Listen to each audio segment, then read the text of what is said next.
Assalamualaikum warahmatullahi taala wabarakatuh. Saya Tengku Aziz bin Raja Abdullah, Pengurus Besar Bahagian Bimbingan Lembaga Tabung Haji.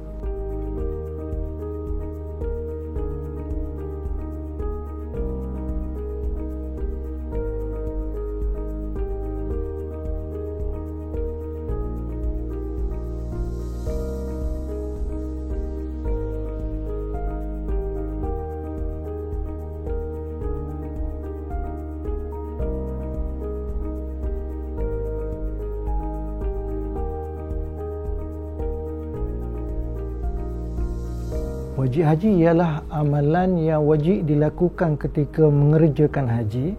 Jika tidak mengerjakan salah satu daripada wajib haji tersebut tetap sah, tetapi dikenakan dam menurut syarat-syaratnya.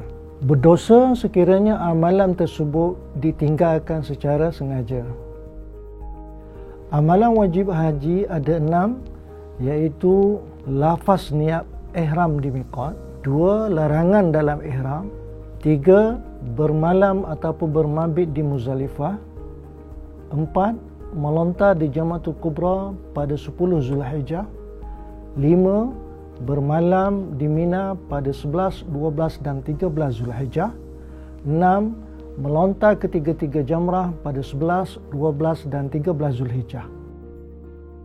Amalan sunat sebelum memakai kain ihram: pertama, memotong kuku, merapi misai dan rambut, menanggal bulu ketiak, ari-ari dan sebagainya, mandi sunat ihram, memakai minyak rambut, memakai kain ihram berwarna putih, mengambil wuduk, kemudian solat sunat ihram. Manakala amalan sunat semasa niat ihram pula, menghadap ke arah kiblat dalam keadaan berwuduk. Amalan sunat selepas berniat ihram: bertalbiyah, berdoa, membaca Al-Quran dan sebagainya. Mengelakkan daripada berbual-bual kosum atau lara. Cara memakai ihram seperti berikut.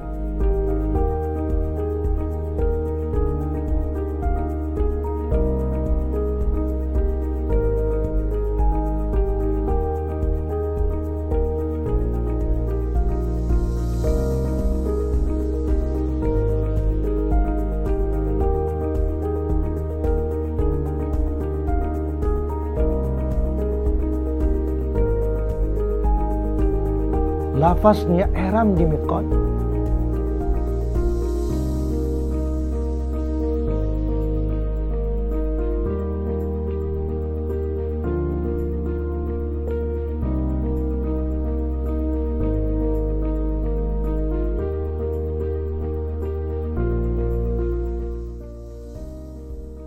pengertian miqat, ketentuan tempat dan masa untuk berniat ihram. Cara mudah ingat di mana dan masa niat ihram.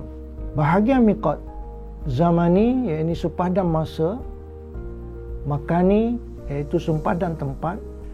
Jika lafaz niat ihram dilakukan setelah melepasi miqat, maka akan dikenakan dam, tertib dan takdir.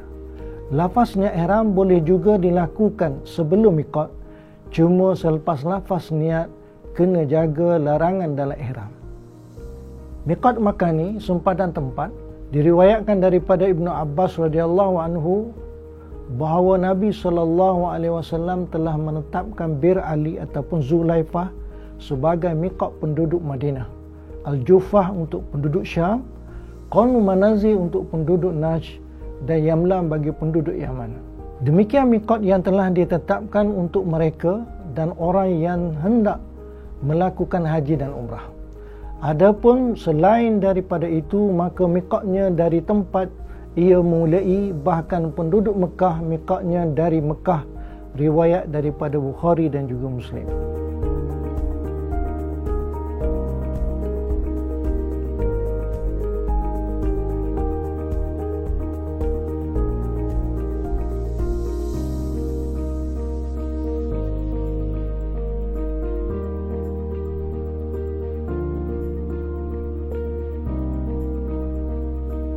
Jemaah haji yang sudah berada di Mekah, miqat makani haji boleh dilakukan di hotel-hotel ataupun maktab-maktab atau di mana-mana kawasan di tanah haram.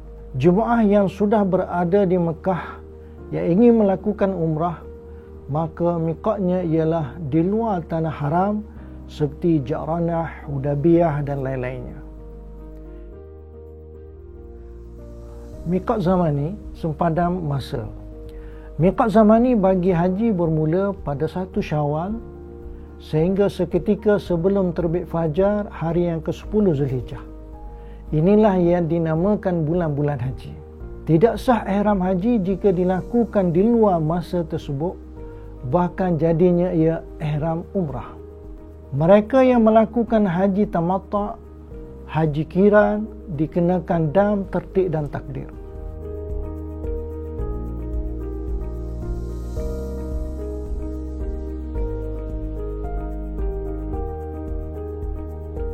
Wajib haji yang kedua, larangan ihram. Larangan dalam masa ihram adalah perkara dan perbuatan yang dilarang dilakukan selama mana masa berada dalam keadaan ihram daripada mula berniat ihram sehinggalah tahlul. Seandainya dilakukan oleh orang yang sudah berniat ihram haji atau umrah, maka haji dan umrahnya tetap sah, tetapi pelakunya dikenakan dam yang telah ditetapkan. Terdapat 13 larangan ihram dan terbagi kepada 2 jenis, iaitu tarafuh dan juga itlaf.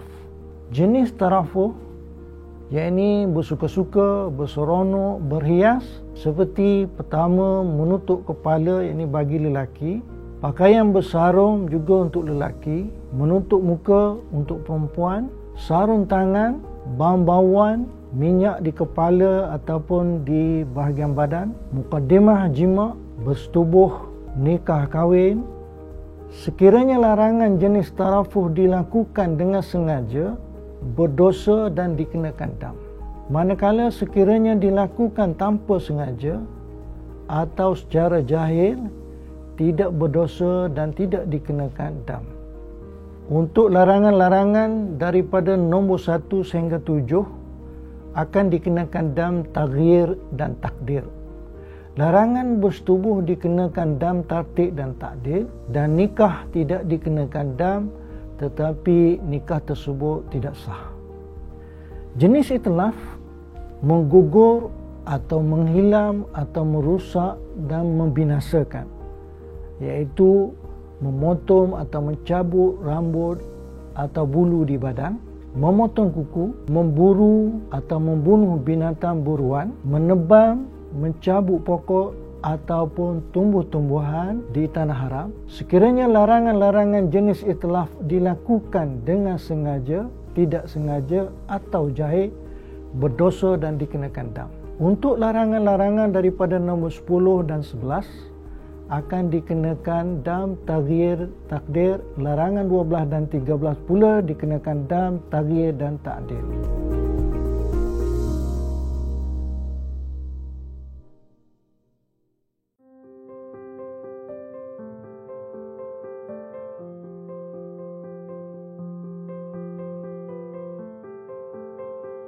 Dari sudut bahasa, dam bermaksud darah. Dari sudut syarak, dam ialah ibadat gantian yang merupakan binatang, iaitu al-an'am, yang disembelih seperti unta, lembu, kambing, kibas sebagai gantian daripada makanan di tanah haram atau puasa yang dikenakan ke atas mereka yang menunaikan haji atau umrah di atas sebab-sebab tertentu. Sebab-sebab diwajibkan dam: meninggal wajib haji dan umrah, berlaku ihsar bagi orang yang telah berniat ihram, terhalang daripada menyempurnakan wukuf di Arafah, tawaf atau sa'i dengan sebab ketakutan daripada musuh, penyakit dan sebagainya, melanggar nazar semasa mengerjakan haji, melakukan perkara-perkara yang dilarang dalam masa berihram, iaitu larangan dalam masa ihram, membuat haji tamattu' atau qiran menurut syarat-syarat yang wajib dibayar dam. luput wukuf di Arafah setelah berniat ihram dan meninggalkan tawaf wada tanpa uzur syar'i. Jenis-jenis dam. Dam tartib dan takdir.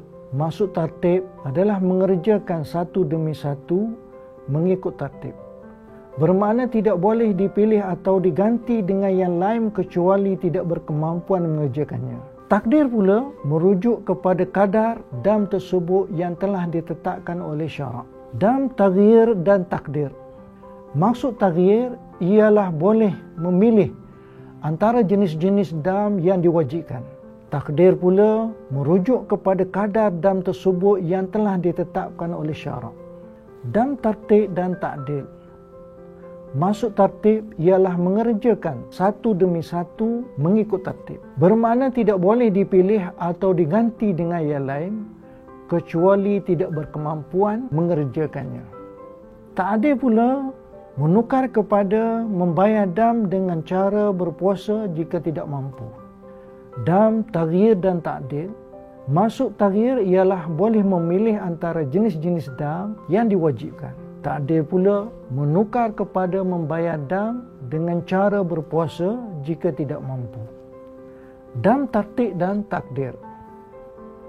Sebab-sebabnya dikenakan dam, ihram tamattu' dengan syarat-syaratnya, ihram kiram dengan syarat-syaratnya, tidak berniat ihram di miqat, luput wukuf di Arafah, tidak melontar jamrah, tidak mabit di Mina dengan syarat-syaratnya, tidak mabit di Muzdalifah dengan syarat-syaratnya, meninggalkan tawaf wada', melanggar nazar dalam mengerjakan haji, dam yang dikenakan iaitu menyembelih seekor kibas atau kambing atau sebahagian daripada 7 bahagian lembu atau unta di tanah haram. Jika tidak mampu, berpuasa selama 10 hari iaitu 3 hari semasa berihram dan 7 hari apabila balik ke tempatnya. Jika tidak mampu juga, hendaklah dikeluarkan 10 cupak makanan asasi. Jika tidak mampu juga, tertanggunglah di atas zimmahnya.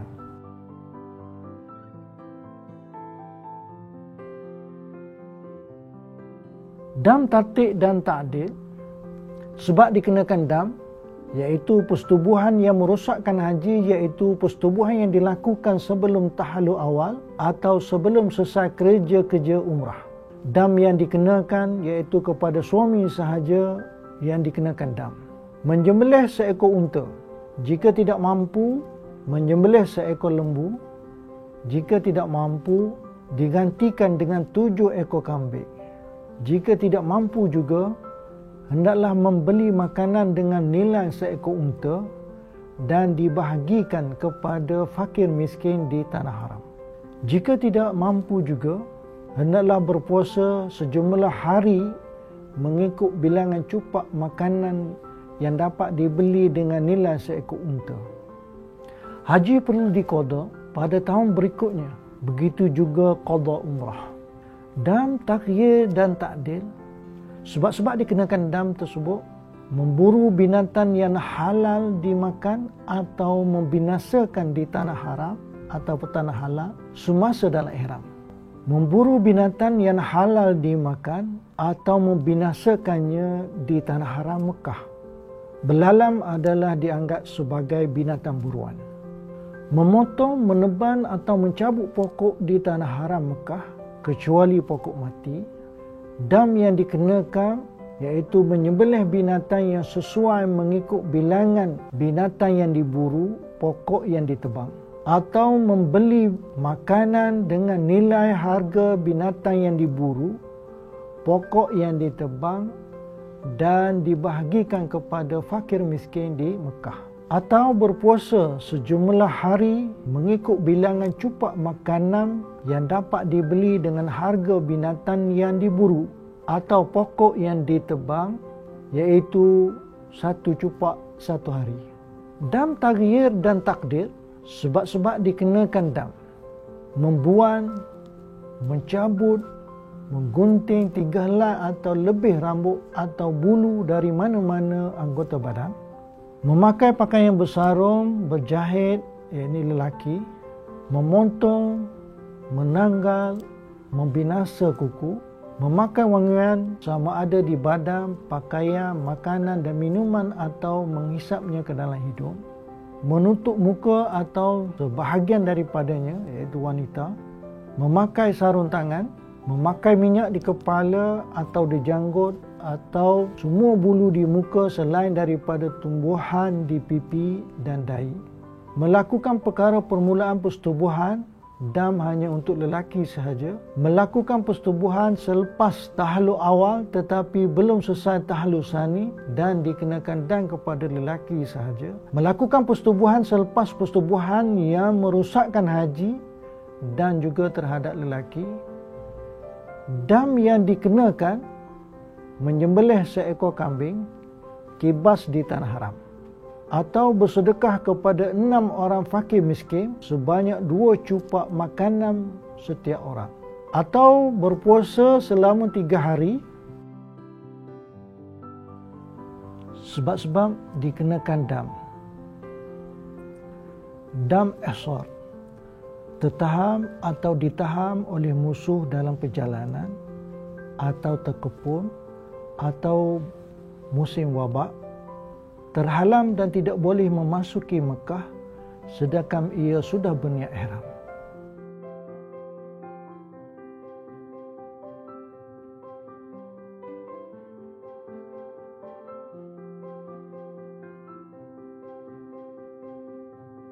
Boleh juga digunakan untuk menyelesaikan masalah wanita yang datang haid dan tidak dapat melakukan tawaf haji atau umrah kerana terpaksa balik segera ke tanah air. Begitu juga pesakit yang berpenyakit berat yang terpaksa dihantar balik ke Malaysia untuk rawatan lanjut, iaitu haji dan umrah. Bagi kedua-dua golongan ini boleh selesai masalah dengan dam ihsar.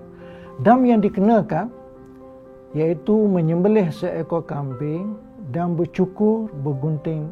Jika tidak mampu, hendaklah membeli makanan dengan nilai seekor kambing dan dibahagikan kepada fakir miskin di tempat tahlul itu. Jika tidak mampu, hendaklah berpuasa beberapa hari sebanyak bilangan cupak makanan yang dapat dibeli dengan nilai seekor kambing.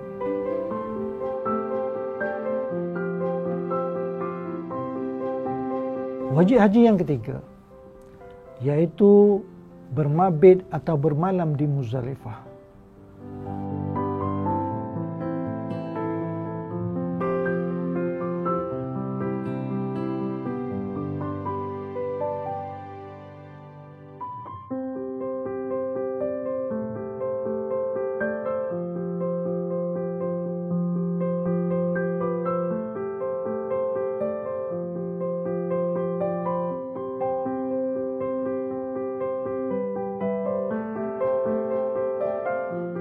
Amalan-amalan sunat semasa bermalam iaitu talbiyah, berdoa, berzikir, solat sunat dan mengutip anak-anak batu untuk lontaran.